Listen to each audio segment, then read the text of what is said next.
Welcome to the Series Sweep podcast. We're breaking down each and every single Dodgers series for the 2020 season.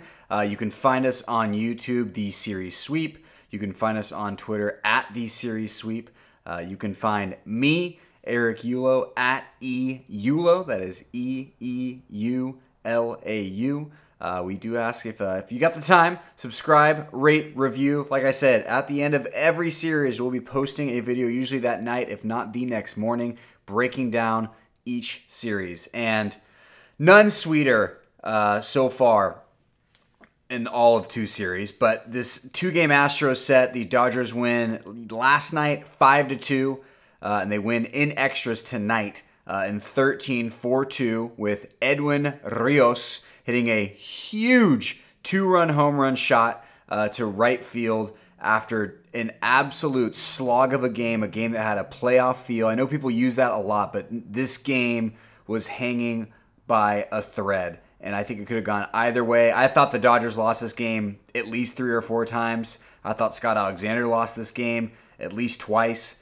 Just an incredible game. But we start with last night's game. Yet another nationally broadcasted game. You had Walker Buehler, the debut of Walker Buehler against Valdez, another kid that the Dodgers, pitching for the Astros, the Dodgers had never ever seen, something the Dodgers have struggled with. This just seems like a Dodgers team that they need to have all that data. They want to have the video breakdown of them against the pitcher. So I think the next couple of series, which obviously we'll get into, against NL West opponents, I'm interested to see if the offense heats up just with that familiarity with the opposing pitchers. But back to last night with Valdez. He's throwing the curveball early. 14 of his first 34 pitches were curveballs and had the Dodgers completely off balance. Walker Buehler looked all right. Looked really crisp, really good. Cut fastball is moving. I mean, that guy has a full repertoire of 4 pitches that he used. 5 pitches, but he used them all pretty damn well yesterday until Correa hit a solo shot into, brace yourselves, Joe Buck fans, the Crawford boxes. That one hurt a little bit for the first Astros run of the 2-game set. Carlos Correa, everyone's favorite now. If it wasn't your favorite already, Carlos Correa is definitely your favorite Astro now, Dodgers fans. He crushes one into the Crawford boxes to get the scoring started.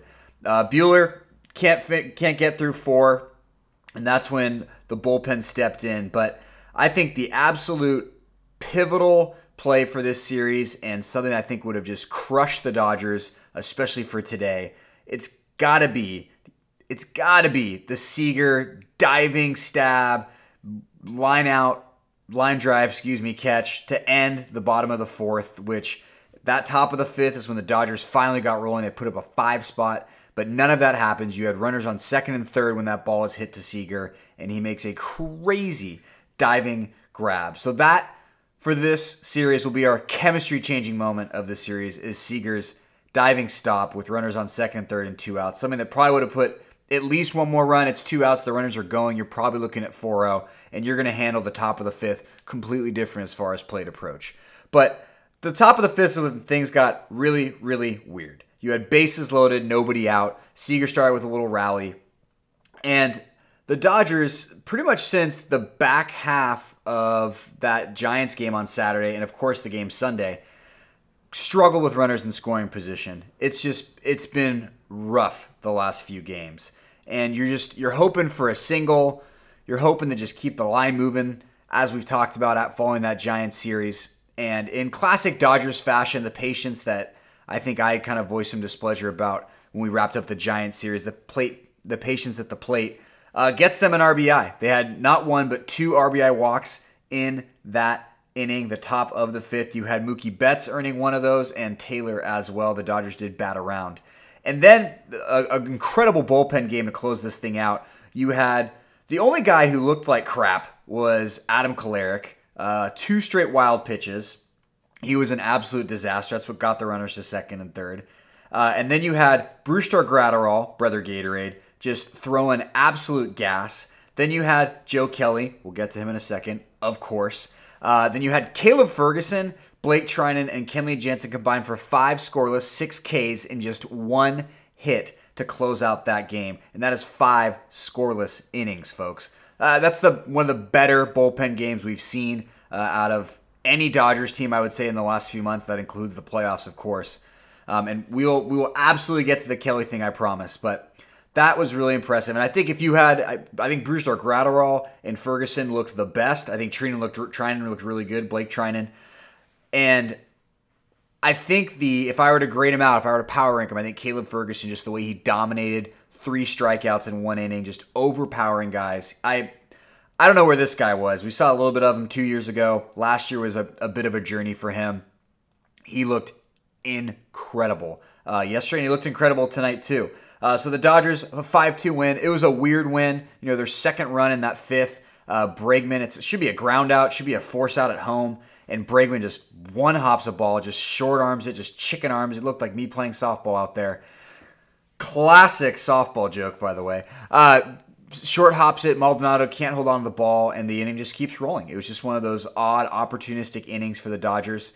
And I'm not quite sure what to do with my hands. Anyway, just a classic Dodgers inning. They kept the line moving. They did a lot of things they did wrong on Sunday. Still not a ton of extra base hits, but we'll get to that in a bit. But the thing everybody's talking about, the thing that is just captivated Twitter, the 2 names you've probably seen the most are Carlos Correa and Joe Kelly.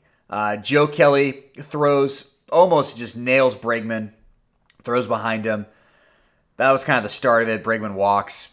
Kelly's just looking wild the whole inning, to be honest with you. He was all over the place. Didn't look like I think the pitch to Correa was intentional, but all the other crap out and away from the zone, I think he had no idea where that fastball was going, and I think you saw that too when he threw just curveball after curveball after curveball in his Giants appearance. But he throws inside to Correa, then battles back, ends up striking him out, talks just a rash of crap on the way out, makes the pouty face, which you've probably seen now. I think I'm probably the 200th person, maybe the 300th person to have a video of themselves doing that on the internet. But hey, hopefully I get a prize or something. The bench is clear. There's a brouhaha. Players are yelling. Players are pointing.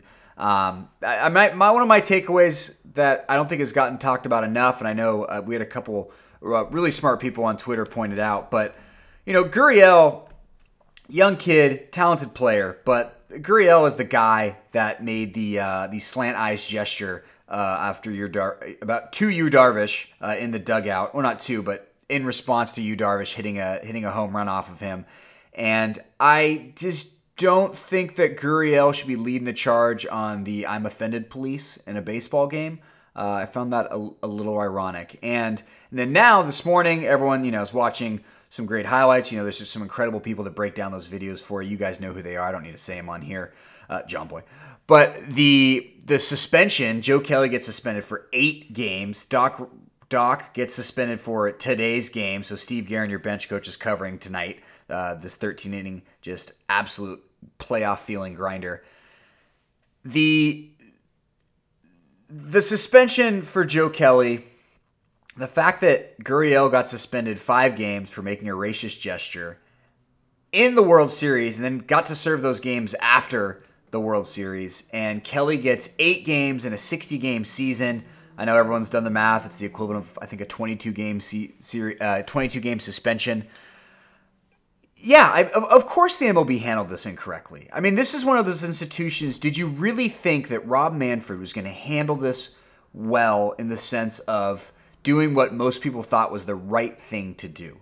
We should stop being surprised when the NC2A and the MLB and institutions that just have their head up their hoo-ha half the time why do we hold our breath like they were going to make the right call on this? Yeah, of course. Joe Kelly got a longer suspension than any Astro because the Astros players got a total of 0 suspensions, and Manfred's going to hang his hat on the fact that we sent out a memo and you can't retaliate against the Astros. Well, you know what? You want to know why people are retaliating? You know why people are retaliating? I'm sorry, I'm not a middle-aged dad sitting in a car right now screaming at my phone. I'm in a laptop screaming at my laptop in my garage.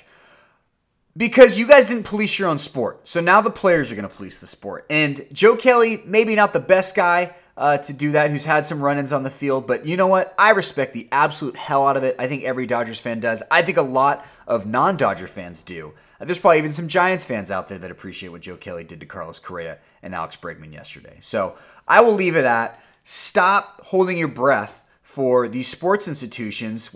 Don't stop holding your breath. Stop being surprised when they screw up and don't make what everyone thinks should be the right call or a ruling on a controversial issue.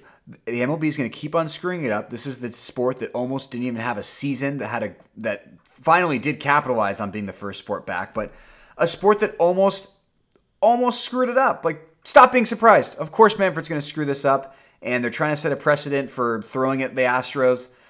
You didn't police your sport, and now other people have to police it. So that brings us to Game 2, managed by the bench coach Guerin.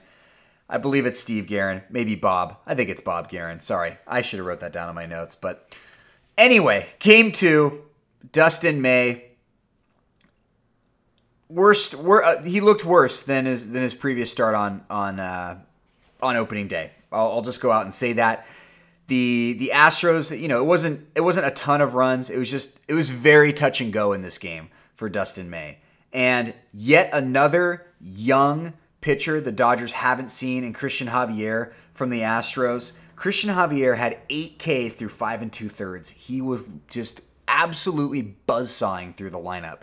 And credit Corey Seager. He had his bomb tonight. He's been fairly hot. I know if you look at the box score tonight, it doesn't look good, but he's at least making solid contact and not just staring at a lot of pitches that should be hittable. Max Muncy, Austin Barnes.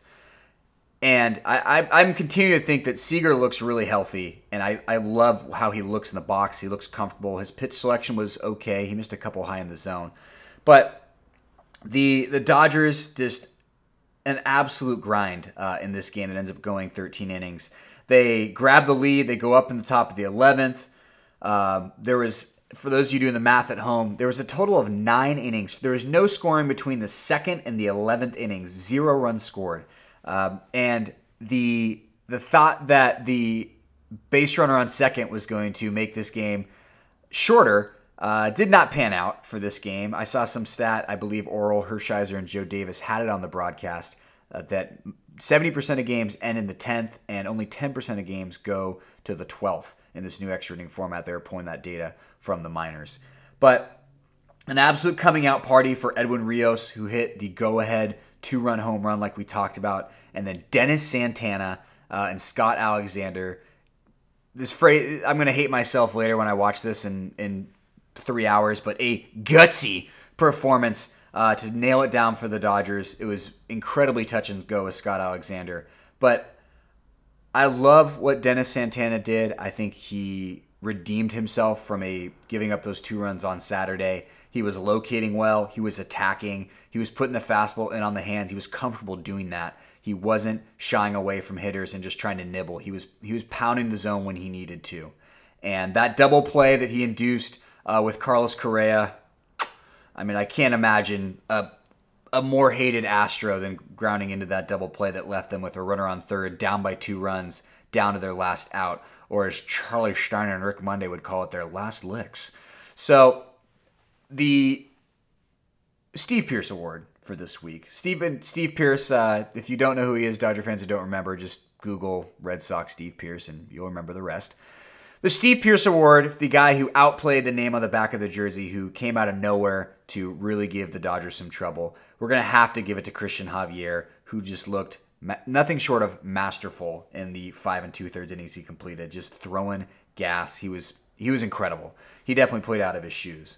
But the stat of the series, the Dodgers bullpen only allowed 2 earned runs in 14 2/3 innings. And that is what you need when the offense doesn't look great. That is what you need when Bellinger and Muncy didn't hit the ball particularly well. Justin Turner did not come up clutch today like he normally does. But I do think Mookie Betts with that double to get the Dodgers that first lead in extras. That was the welcome to LA moment if you didn't already like him getting into home plate on that screw up in the Giants series. But Betts came through. It seemed like Betts didn't have a great series, but he was right there in the box score, and he contributed at a high level. Turner struggled last game, but yeah, Bellinger looks a little lost. I mean, Bellinger does not look great right now. He was 0 for 9 in this series. I had flashbacks to the 2017 World Series of Verlander just throwing sliders at his back foot and him swinging at all of them. The offense will get there. And like I said, once this team starts seeing some starting pitchers that they've ever seen in their lives, ever, I think they'll be a little more productive at the plate. The quote of the series comes from Oral Hershiser in regards to the Astros after an Altuve strikeout. And I quote, "Guessing is harder than knowing," in reference to the Astros stealing signs and knowing what pitch was coming. And to those, the unholy trinity that we'll call them, of Altuve, Bregman, and George Springer, your World Series MVP, George Springer, went 0 for 21 in this series. And that, on top of the Carlos Correa double play, I'll do it again.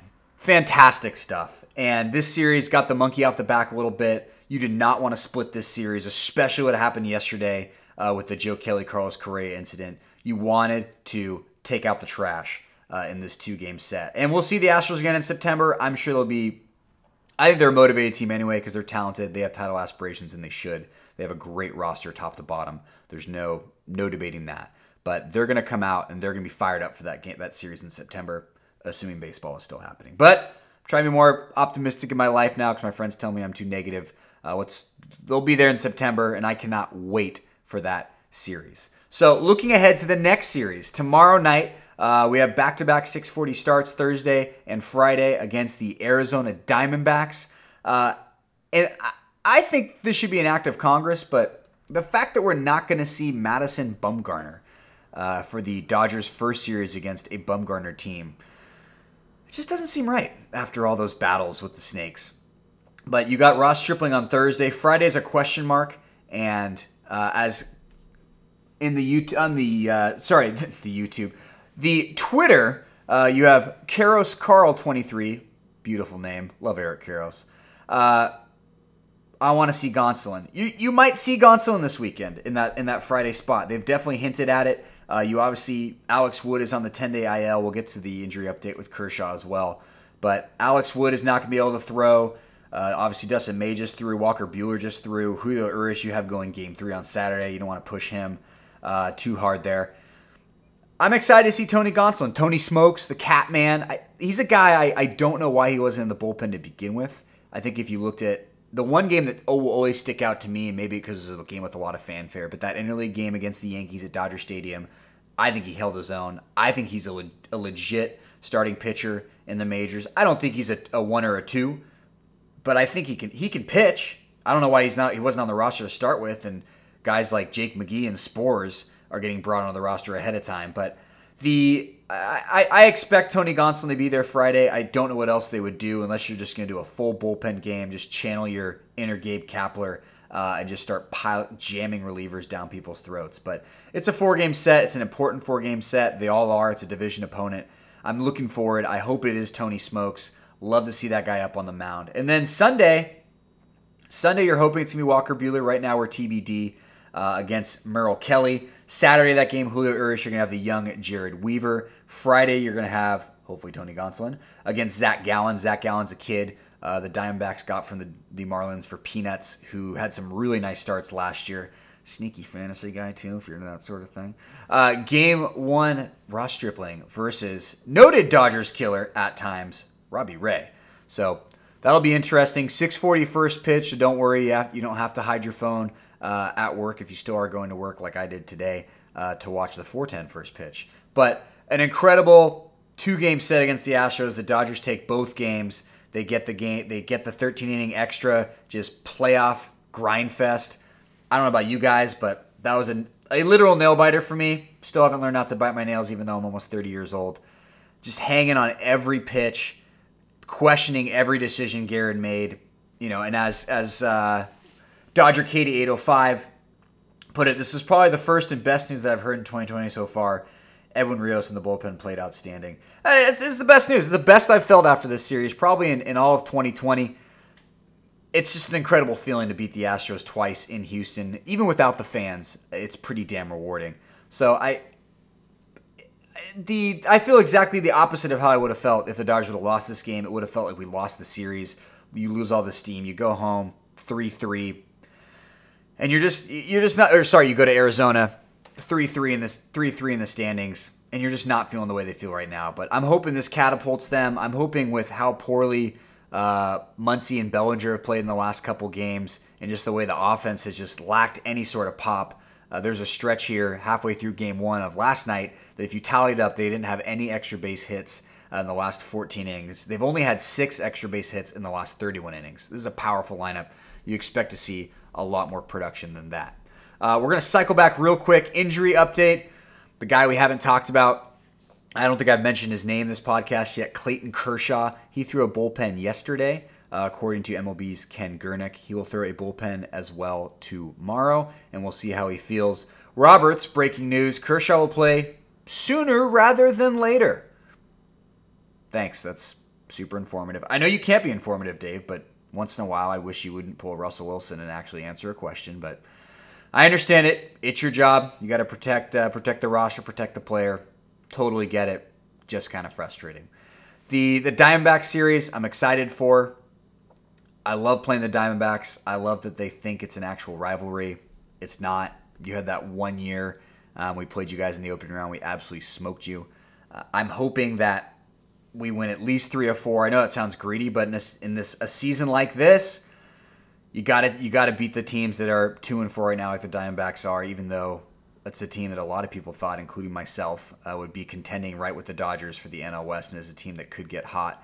The Padres have been doing that for now. They're 4-1, and the Rockies are also 4-1. But the Padres have looked really, really good so far. The end of it, the back half of it, we got our stat of the series. We talked about the offense. We talked about no Bumgarner, which once again, act of Congress. We will see that San Diego Padres team Monday through Wednesday series, next week. But check us out on YouTube, The Series Sweep. You can check us out on Twitter at The Series Sweep. You can follow me at EULO on Twitter. That is EEULAU. You can find me on the same handle on Instagram. But a great 2-game set in Houston. Love to see Edwin Rios, the coming out party, the redemption for Dennis Santana, the bullpen lights out, Mookie Betts with another key hit for the Dodgers, and that offense is going to get rolling once they see some more familiar pitching, and I cannot wait to see Clayton Kershaw with his first start, and my God, I hope to see Tony Smokes. Tony Smokes on Friday. You heard it here first, or probably second, but God, I can't wait to see him. So enjoy, Dodgers fans, the Diamondback series. We'll obviously have something out on Sunday after the Sunday afternoon game, which will not be on ESPN, so you will not have to hear Alex Rodriguez, which I think I can say for all of us is absolutely fantastic. Go Dodgers. Follow us on Twitter. Follow the YouTube channel. Send to your Dodger friends. Subscribe, rate, review. Thank you as always for listening and watching, and we will see you, well, you'll see me on Sunday.